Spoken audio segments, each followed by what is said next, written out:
I am a renowned manga artist. I spent 5 years paying my dues, only for my debut series to be short-lived. Since then, my second series has taken the world by storm, with anime and film adaptations to boot. After 7 years of serialization, my manga was approaching its finale, when suddenly, I swapped bodies with a rookie manga artist. What in the blazes is this? That is Gario Hanagami, aka Guy! the manga artist we'll be following for today's video. And as you can hear from all this pen scribbling, a deadline's fast approaching. But to Gar, those strong headwinds are exactly the circumstances that'll propel him to even greater heights. That is his mantra, the gust that takes him where he wants to go. The crew ends up coming through and makes the deadline within the 11th hour. Then after, as the team's talking, an edgelord off screen calls them NPCs. Utterly pathetic. This is Shinobu Miyama, aka Yama. You see what I did there? Like, Gar is the first part of his name, Yama's the second, so like, they complete each other? Whatever. Yama's a temp who has a reputation. He's adept at imitating people's art styles and design quirks. He can perfectly mimic anyone he works under regardless of genre. They call him the chameleon. His only issue is his personality. He's such a redditor, no studio will keep him around. And Yama cut me off by cutting into his own hand. He's like, that's right, all I can do is copy. My editor said the same thing. Creators with no individuality have no worth, but I'd rather die than be an extra. And Gar's like, okay, bruh, I get it's hard sometimes, but there's no human who lacks individuality. And one day those hands will create a work that's uniquely yours, so don't cause them any harm. And Yama's like, it's always the same with you geniuses. You make a big show of how much work you've put in and look down on those who haven't made it, assuming it's from lack of trying, acting like you reached the top off effort alone, even though there's tons of people working harder than you. And as he's saying this, Yama slips, and Gar jumps to catch him. Gar then wakes up in the hospital hearing that his manga's been placed on an indefinite hiatus and seeing Yama in his reflection. He then meets up with Yama, who's now in Gar's body, and is like, wow, this is crazy. We'll have to find a way to revert back. And Yama's like, revert? Like, hell I will. He says he's finally made it big time. And Gar's like, whoa, whoa, whoa, I thought your dream was for you to make it. And Yama's like, Miyama had no motion. I'm cool off that. Also, I can copy your art one for one. I'll just ride the hype and keep it going. And boom, I have a popular series. And Gar's like, I was fine with you taking over my series until a second ago, but your attitude towards manga, I can't let that slide. And Yama's like, what are you gonna do? No one's gonna believe you. Gar's like, I don't have to tell them. I'll show them. And Yama's like, oh, you'll start from scratch? Well, that sucks because the world's gonna see you as a clone, my clone. But Gar looks him in the eye and tells him his catchphrase. A couple of months have passed since then, and the editors are relieved that Dragonland's back, same as ever. And yes, Dragonland, because even though that's not what it says on the page, reading it sounds like I'm just saying Dragonland with an accent. Like I'm gonna genuinely just read it right now. Like Doragonland. Like, you see what I'm saying? Like, it sounds, because it's Doragon. Like, it's, come on, bro. Like, or I could have gone Dora gonna land, but it's like, it sounds like I'm threatening that Dora is going to land. Like, Dora gonna land? Like, what does that mean, bro? And like the manga's talking directly to me, next panel, bro says, should you really be saying that? Okay, bro. I don't know why I read it with an attitude. He was talking about Dragonland. He noticed it's not quite hitting the same. And I'm gonna call this editor Dot, because he's always wearing this polka dot pattern. And Yama pulls up to see Dot. And Dot's like, it's kind of bonkers of you to show up after what you said 3 months ago. And Gar's like, sounds like someone wasn't thinking of the consequences. And he's like, enough of the past. Look at what's in front of you. I got a 50-page gem of a one-shot. And that's like, bruh, okay. It's probably about to be a piece of Gar, bitch. See what I did there? But yeah, he takes a look at the one-shot and... Tiny violin, come play me a quiet. It's cutting me off like a sport. Feels like it's cutting a cord. It's constantly cutting me short. I get it, I'm dragging. Feels like I'm talking forever. I should speak more ever. More, talk more like ever. But yeah, he fucks with it. He's like, I didn't see these out of you. And Gar's like, yeah, because I'm Gar. I'm gonna get this published, get a bunch of votes, draw 3 chapters worth of storyboards. And once my series is picked up, I'll go against Yama. 1-on-1! And hearing him talk, Dot's reminded of a certain someone. A certain dragonian, non-rookie manga artist. I'll grab the clouds and ride them to the very top! Some more times passed. Yama has been a vibe terrorist, gradually midding up the series. I moved. I'm in a different city now. Gar got his manuscript on the way. He's about to meet up with Dot to show him. The two are a team. He believes him that he's Gar. And with the announcement on Jump, things are looking up. Wait a second. You drew this? Girl, you've got talent. Are you a pro manga artist? Didn't know there were babes like you in the biz. Alright, bro. So this girl's getting hit on. I'm calling her no name, not like the rapper. She just canonically doesn't have a name. And yeah, the two are looking through her manga and they see this image and they're like, wait, this kind of looks like her. And they start teasing her. She starts crying. This is an uncomfortable read. I'm not gonna lie to you. Sounds like you boys have some time on your hands. How about you give my manga a read too? Thank you, guy. I appreciate you interjecting. And the guy's like, if this shit turns out to be mid, I'm gonna rip it up in front of your face. Is that chill? And then Gar's like, damn, like, we don't have time for everyone to read it. If everyone could just pass a page down. And he's like, hey, like, did you hear what I said, though? And he's like, yes, bro, I'm aware. I know. You'll enjoy it. So no worries there. And bro, that's exactly how I feel about the last video. DRCL, Midnight Children. It's a great series. And bruh, not to toot my own horn, I think I did an amazing job bringing it to life, in all honesty and all transparency. So please watch it after this. And I imagine that the video hit for you, kind of like how Gar's manga hits for them. Wait, let me show you how it hits for them. This shit is life-changing for them. Bro's reconsidering his past, he's self-actualizing, he's realizing he's a level 1 goon. And No Name's getting hot and bothered. She said the dialogue is ravaging her body. Hey yo! Hey yo! Hey yo! And this last guy's moved to tears. He ends up altering the course of his life, becoming a manga artist himself. Elsewhere, Yama, seeing Gar's announcement, threatens to stop writing Dragonland unless Gar gets removed from the magazine. But the editor stands on business and he's like, okay, I'm kidding. Dragonland will continue. I'm Gario Hanagami. I'm Gario Hanagami. I'm Gario Hanagami. I am Gario Hanagami. I'm Gario Hanagami. I am Gario Hanagami. New Dragonland dropped and it's GG's. Streets are loving it. Yama did it. Gar tells Dot, he's like, that's me on the page. Dot's like, I get he was motivated from the one shot maybe, but like, it's been a week. And Gar's like, he's probably got my scrolls. 13 notebooks containing all my manga secrets locked away in a safe in my studio. And Dot's like, if it's locked in a safe, how would he get to it? And Gar's like, oh, I texted him the code. And Gar's like, it's fine. I get to compete against my own magnum opus. You can't do that every day. And if I can't come out on top as Gario Hanagami, then I'll prevail as the new me. And the first hurdle will be my art style. And Dot's like, well, all right, you have 3 months until the next serialization meeting. And Gar's like, 3 months? And the manga's like, broke. And so, Gar gets a job. Gar comes in as a temp, and we get introduced to 2 characters, Ganetake Nakano. Sorry to bother you. I wish I could be crushed by a rock. I'm calling him Rock, and his assistant, Android 17. I'm Android 17 from the hit series Dragon Ball. And Rock's manga series is about to be canceled, and a looming air of tension fills up the room as the staff tries to meet the deadline for what'll be the final chapter. Rock gets a call from his editor asking to redo the 2-page spread for the climactic scene. 17's like, we can't do it, we're already struggling to meet the deadline. And Gar's like, chill, let's just pull back the perspective from a close-up to a wide shot. So the background does the heavy lifting, and you save time on a redraw. And 17's like, no, that puts too much on the assistants, and we're already stretched thin as it is. Who's gonna even draw the background? Gar's like, I got it. And as Rock considers it, 17's like, why risk it? It's not going to change the fact that the manga's already... Rock's like, you're right. Sorry.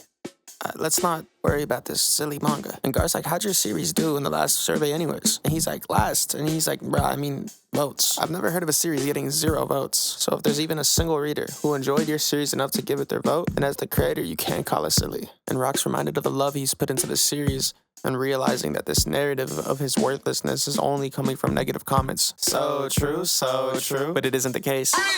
So for the sake of his creation, he asked the staff if they can redo the spread. They agree, and Gar cooks. Editor walks in on Rock hustling. He's doing the redraw one more time because Yama's artwork lit a fire under him. He can't let his characters be outshined. And the editor, seeing this, is resolved to wait however long it takes for him to be satisfied. And as Gar puts it, his editor was his most loyal voter. After Gar and 17 are talking, and he finds out she only uses a matte pen, which inspires him to switch pens, because if he switches pens, it'll inevitably switch his art style. 17 then gets a message from her friend that for Shonen Wonder's 60th anniversary party, the Gario Hanagami will be showing up to give a speech, and so the two of them, hyped for different reasons, pull up to the event. At the event, we learn 17 is a huge Dragonland fan. And she asks Gar, she's like, based on how he draws his women, does he prefer bustier women? And he's like, no! Drawing characters with larger breasts in shonen manga simply makes their silhouettes easier to identify. It's not necessarily due to the artist's tastes. And reading that, I was like, you know what? I can kind of get behind that. Okay, you know? Yeah, sure. And then we go to meet one of the head assistants on Dragonland, and it goes, boing! And I'm like, alright, like, what was this panel for? What silhouette was there to recognize Booba? Like, okay, I see you, manga.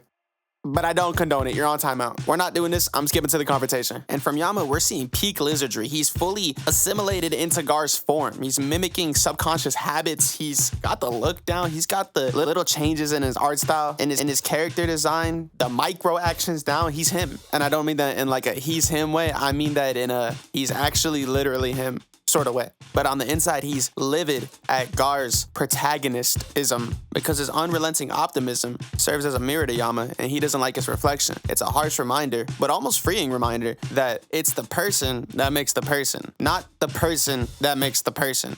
You get what I mean? Who gets it? Who gets it? And after revealing that Gar placed fourth in his rankings for the one-shot, he tells him he has a fatal flaw that switching pens isn't gonna fix. But Gar gets him to agree that if he can outdo him in the rankings, he'll help him switch back. And Gar also lets him know that after reading some of his original works, that he does have some individuality, and he can't wait to read it. So the two go their separate ways with a mutual understanding that they'll let their manga settle the rest. And this volume ends with the editorial department talking about the rookie serialization bootcamp put together by the infamous rookie crusher, Shibiki. I'ma call him Shib. And with this being the final panel. The next volume opens up from the perspective of another manga artist. We'll call him Unk, because that's how he sees himself. Not to be confused with Unk from the Rikuta series, which is getting a part 2, by the way. I'm confirming it now. You guys asked for it. I'm delivering. Promises made, promises kept. Thank you guys for 2K. Part 3 at 3K subs, by the way. So if you're interested, subscribe. And share to a friend. Please and thank you. Okay, that's it.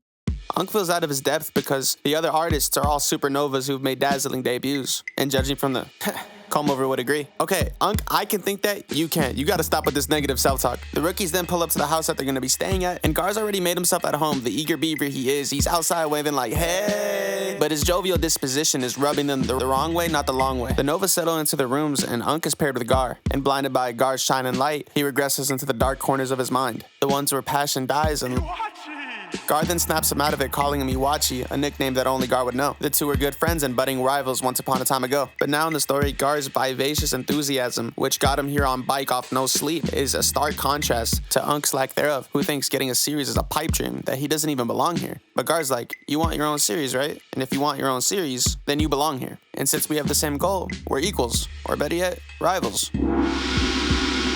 The Novas get called down for an explanation, and we're introduced to Maki Shimaki, a team leader in the Wonder editorial department. She begins to explain the format of the bootcamp, saying, every day you will complete one trial. Based on your performance, you will receive a rank and a corresponding amount of points. First place earns 6 points, second place will earn 5, and so on. On the final day, we will tally up your points. The participant with the highest total will be awarded both the right to publish a series and a bonus prize. Shib arrives and he ends up adding a rule to the bootcamp. Whoever finishes last gets blacklisted. And Maki's like, isn't that too intense? Some of the artists might withdraw. And he's like, okay, ask them. Komover then chimes in and he's like, if even one person withdraws, there shouldn't be a penalty. Wouldn't that be unfair otherwise? And Maki's like, bet, okay, yeah, let's go with it. Komover then taps Unk on the chest and he's like, That's your cue. So long, Unk. If you drop out, we youngsters can enjoy a friendly competition with a load off our chests. It's not like we're aiming for first place, right? Make way for us up-and-comers. Unk takes a moment to think to himself. He sticks out his hand to resign, but Gar grabs it and says, Don't do it, Iwachi. Yes, his words were lacking in tact, but still, you can't resort to violence. Remember that time an artist you worked for disparaged your favorite anime heroine? You ranted and raved, but you never got violence. And that time you asked a friend to critique your storyboard, you lost your temper as soon as he pointed out 3 flaws, and you spent the whole night arguing back and forth, but you never got violence. That's who you are, a passionate man who's true to himself. And Unk's like, alright, bruh. But thanks. I remember now. The reason I joined the manga industry. He then says he won't withdraw. And for standing on business, Unk is now Iwachi. He's been promoted. I'm gonna get my own series. Iwachi. A Norris scenario would have been ideal, but there's no way I'll end up at the bottom. Comb over. No risk, you can't rock. Goth. Good vibes only. Child. Aura. Regardless, I won't back down. Gar. And with that, the boot camp begins. The first trial will be film appreciation. Maki explains that they're going to be shown the same movie, and once the movie's over, they're going to adapt it into a 19-page storyboard. The idea is to pick a scene out that they like and adapt it into a storyboard that doesn't require full context to enjoy. Kinda like a chapter in a weekly series. The screening begins. The Sting. a 1973 American heist comedy. In it, a young grifter enlists the help of a legendary gambler to exact revenge on a crime gang by swindling its boss. Action, humor, twists. This masterpiece is chock full of entertaining elements. Tables, is this true? If you've seen it, let me know, put me on. The scenes we choose will differ dramatically depending on our taste. That's why this is the first trial. They're telling us to show our true colors.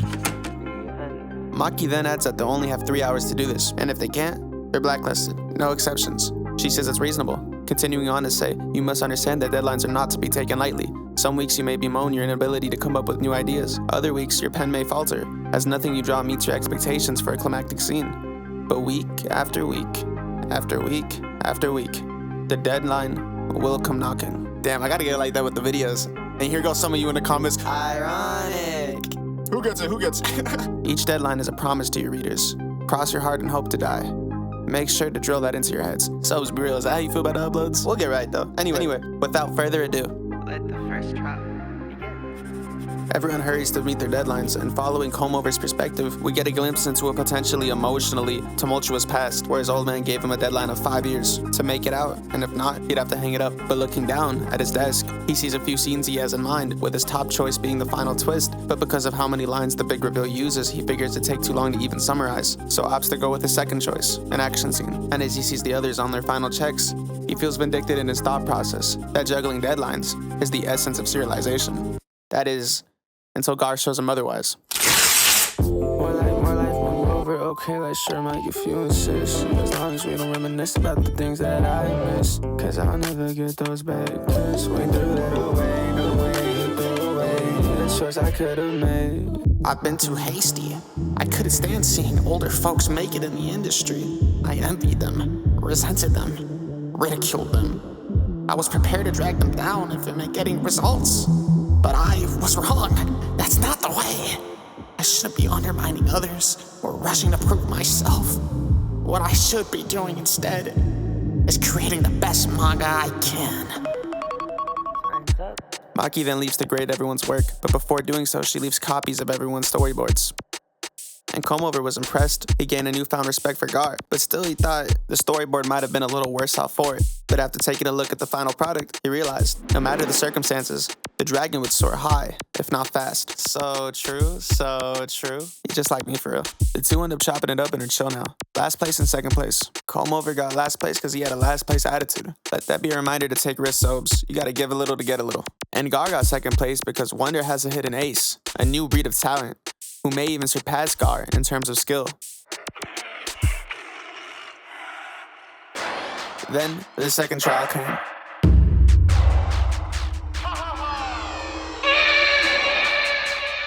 Then, the third.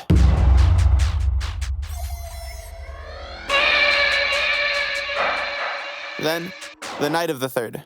Child ended up running away the night before the final trial. Have it rhymed in a video, it's been a while. It has. Oops. I just did it. Wait. Like how Gar got on the bike and got the wheels spinning on the road. Okay, let me stop this.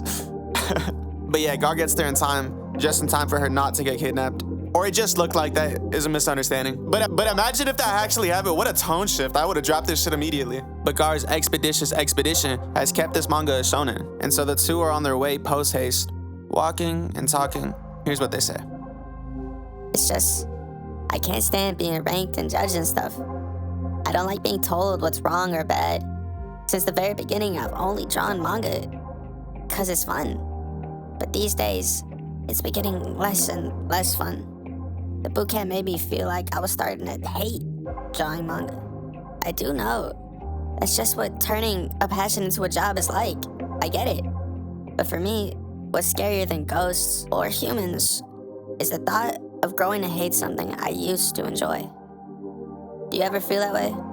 Like you're on the verge of hating manga? I do. Really? I'm shook. You always look like you're having a blast. That's because I know one thing to be true. If I stick with it through thick and thin, I'll grow to love drawing manga more than ever before. Huh. I see. Okay! That being the conclusion to their conversation, the pair cycle back to the house, with Child carrying a newfound resolve for manga, inspired by Gar, to keep drawing until she falls in love with it again. Real. The time for the final trial is now upon us. But first, quick look at the point totals. But the final's worth double points, so it's anyone's game. Chip pops out to explain the trial. Use your one shot as a basis to draw a storyboard for the first serialized chapter. Your deadline is 6 p.m. Miss it, and you'll be disqualified. One more thing. The judging for the final trial will be conducted by the creator of Dragonland, Gario Hanagami.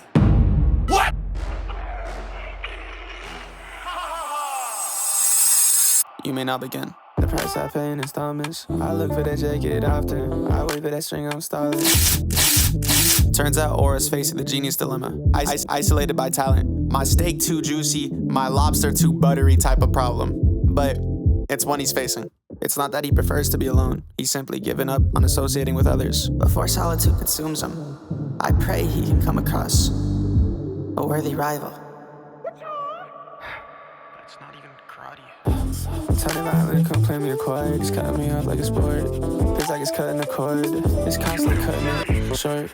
I get it, I'm dragging. Feels like I'm talking forever. I should speak more ever, more ever. I hope you realize it. None of them will shun you or envy your talent.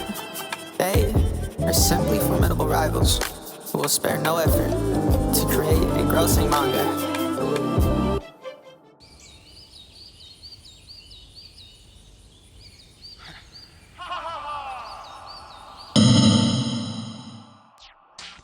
3 hours left on the trial, and Gar's completely pushed his newfound body to the brink. He keeps pushing regardless. He's almost finished, but something's off. He was gonna give a side character an expression of gratitude, but now he's thinking it should be more like admiration. After nearly giving up on himself, the sickly boy is inspired to get back on his feet and start an adventure. When the going gets tough, he may even turn his back on his dream and run away. But on his harsh journey, he's propped up by friends and rivals who help him grow. His series is starting to mirror his experiences. As he lives, the manga writes itself. Ooh, title. With both Dragonland and this last one-shot, he's been showcasing his forte, a heroic protagonist. But when he thinks about making this boy the protagonist instead, the pieces fall into place. He found the key that lead him down the path of overcoming his flaw. He's like, I can draw it. This boy will chase his dreams as a compelling true-to-life character. Shit, there's not enough time to redraw it. Okay, I'll focus on the storyboard in front of me and channel this feeling into a future. Don't say it for later. You know how it is. Anytime you get an idea, you gotta bring it to life right away, or it'll never see the light of day. Are you afraid of heroines, Mr. Genius? For the sake of a far-off victory, Gario Hanagami proceeded to break a taboo. He failed to meet the deadline and was disqualified. But for Gar, all's well. You know, greener pastures, adventure, friendship, and Yama's still hating. But all's not well at the Wonder Office. Things are getting tense as Dot stands on business writing for Gar. Until it's revealed the blacklist is only temporary. I mean, Gar's not gonna wait around for it, but it's cool to know it's temporary. There's only one person that's forever banned, Yamadonna. Someone so fiendish, the chief only refers to them as It. It was a manga artist with 2 hit series, then took over a small publishing company and started up a manga magazine with its own name. Then using its connections, plotted to poach Wonder's most popular artists with their active series in tow, effectively killing off an entire magazine. But the editors were able to stop it, which is why it's the only permanent blacklist, because according to the chief, humans can change. But It isn't human. It is a serpent who just kidnapped Gar, snatched him up into a van. And as he's getting the recruitment elevator pitch, we get an introduction to Orochi Yamadonna, the world's final arbiter, who I'll call Snaky. No explanation needed, I'm sure. And who Gar calls Master. Elsewhere, after reading Gar's final trial from the boot camp, Yama's livid. He's being consumed by a fire which he thinks is anger, but Gar shows up to tell him it's an idea, and goads him to stray away from the rails he laid by mixing in original ideas instead of just copying.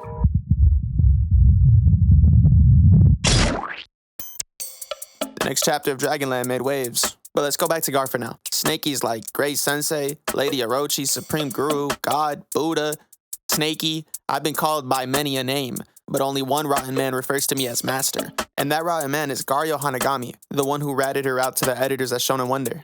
And as one of her own editors drives, he thinks to himself, regardless of the conversation they're having, nothing gets past her. She has the pit organ of a snake and is essentially a mind reader. They get to the office and we see she's running this place like the mob. She brings Gar in for a chat and lets him know that through basically intuition alone, she's got the gist of the plot. They body swapped. She wants him to draw for them. She wants a Dragonland Part 2. He wants to make something new, but she's not having that. She's like, put the part 2 in the bag. She's the Rikudo comment section personified. Too real. But she's like, everyone has their own unique flavor as an artist. Don't fall into mediocrity in the pursuit of novelty.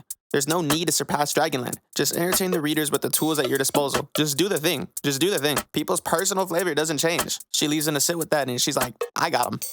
Readers, come on. I got him. I gotta buy the ponytail. I gotta buy the pinky finger, and the index finger, and the writing finger, and the whole writing hand. But then he reads the latest chapter of Dragonland.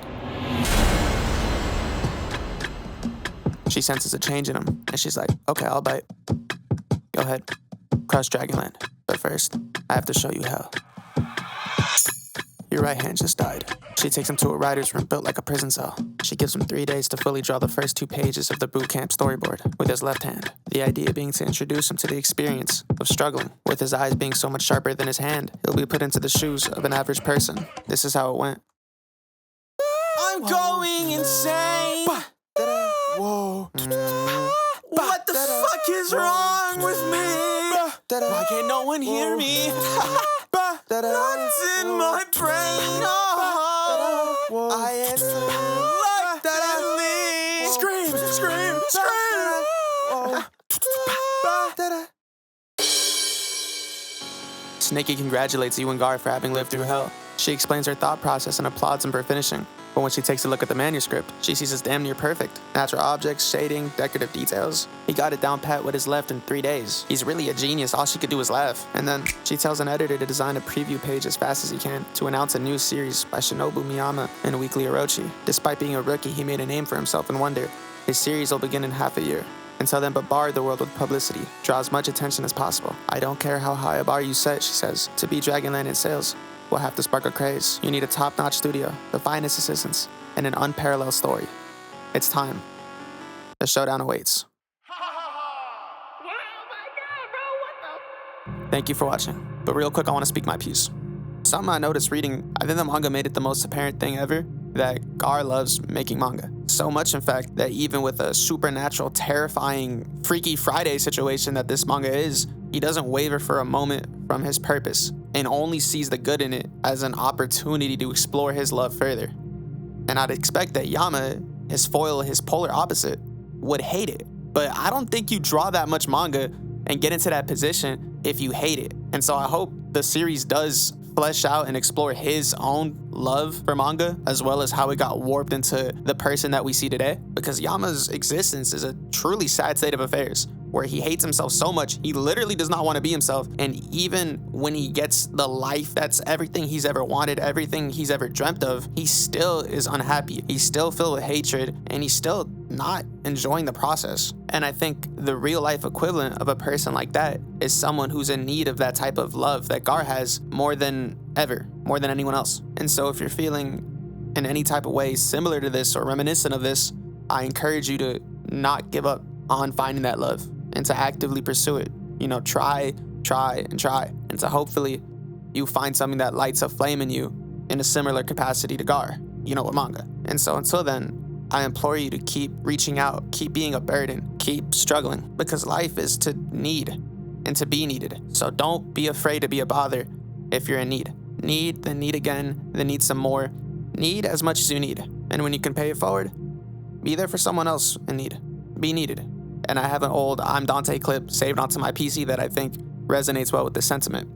So I'm gonna share that with you now. Shout out F&G, shout out all my Bucketeers out there. And yeah, give it a listen.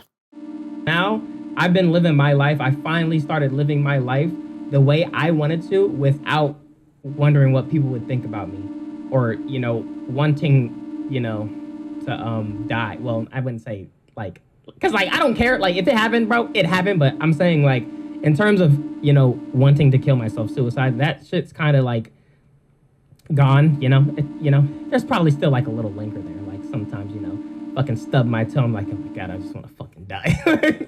But it's like, you know, it's definitely nothing like how it used to be before I started doing something I actually loved and started actually caring about myself. Because before I didn't really care about myself, which means I didn't care about anybody else. But now I do care about myself and I care about other people. And then, you know, I got Danielle here and things like that. And then now I got all of y'all. And, you know, now I feel like it's become my job to make sure y'all don't feel how I once felt, because I know what it feels like to feel like you don't want to be here, and you just want to, you know, you just want to leave Earth because you feel like you're not going to become anything. You feel like you're not going to amount to anything. You got everybody telling you, yeah, you're not going to be able to do this. You have to do this, okay? This is what this is what your parents are telling you to do this. You're going to do this, okay? And you know, feeling that feeling. So, you know, I finally feel like I have a purpose, you know? I feel like I have a purpose. And I think that's why Monday through Friday, I think that's why I made it, why I stream Monday through Friday, 6 p.m. Eastern time. So that I wake up each morning knowing that I have to do something. Knowing that well, it's not like I have to, but of course I want to as well. But knowing that, you know, I got to be here for some people. All right, you know what time it is. The parasocial power.